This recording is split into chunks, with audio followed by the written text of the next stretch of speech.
Skupščina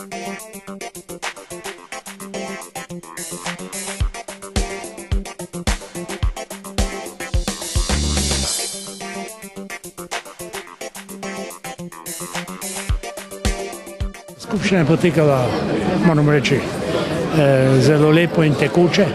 Moram ponoviti oceno Vseslovenskega združenja malih delničarjev, da je firma Mercator korektna do malih delničarjev, tako v pogledu korporativnega upravljanja.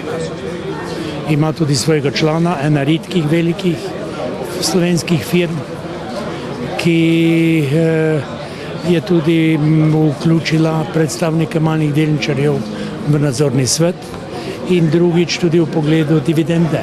Upoštevala je predlog malih delničarjev, da se dividenda poviša in to je po naši oceni tudi pomembno vprašanje, ker mnogi mali delničarji investirajo za to, da si izboljšajo svoj socialni položaj. Družbena odgovornost firme pa tudi ocenjujemo, da je korektna prav v tem pogledu, tudi z drugih vidikov, ker respektira tudi socialno funkcijo lastnine, kar je zelo pomembno in želimo tudi od nadalje, da mali delničarji ostanejo faktor, tudi so odločeni. Vsi predlagani sklepi so bili tudi izglasovani strani delničarjev in to seveda jemljemo kot izraz zaupanja delničarjev. Med pomembnejšimi sklepi bi omenil dividendo. Delničarji so podprli predlog, da bo izplačana dividenda v višini 7,2 evra na delnico. Tu bi še posebej želel opozoriti, da je glede na to, da je presečni dan za izplačilo dividend ta petek, torej 16.7., da še vsi nakupi delnic jutri na borzi omogočajo delničarjem pridobiti dividendo v višini 7,2 evra na delnico. Poleg tega je bilo sprejet tudi sklep o imenovanju dveh dodatnih članov nadzornega sveta, in sicer gospoda Medveška in gospoda Kovačiča.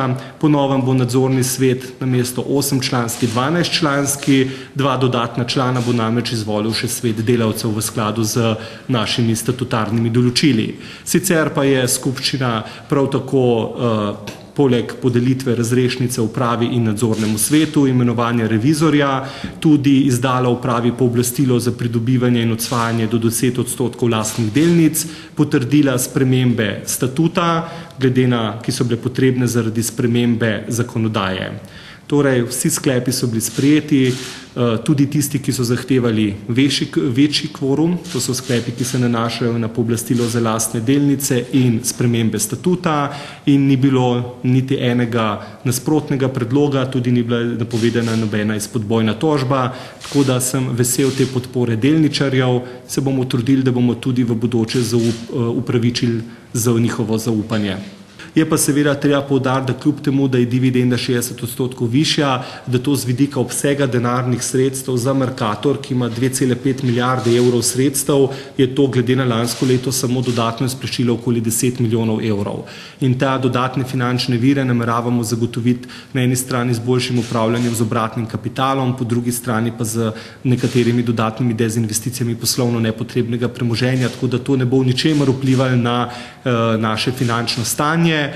Mislim pa, kot se je pa izkazalo ob veliki podpori delničarjev, so pa to delničarji pozitivno sprejeli in bomo pač tudi v bodoče takšno politiko zasledovali, dokler bomo ocenjevali, da je to nekaj, kar delničarji podpirajo. Mi se zavedamo, da imajo delničarji v različnih časih, tako mali kot veliki, različne potrebe in ocenjujemo in mislimo, da je primerno, da dividendno politiko prilagajamo tudi času, trenutku in željam in potrebam delničarjev in da je to tudi en del kakovostnega, korektnega odnosa med delničarji in družbo, ki seveda spodbuja vzajemno zaupanje.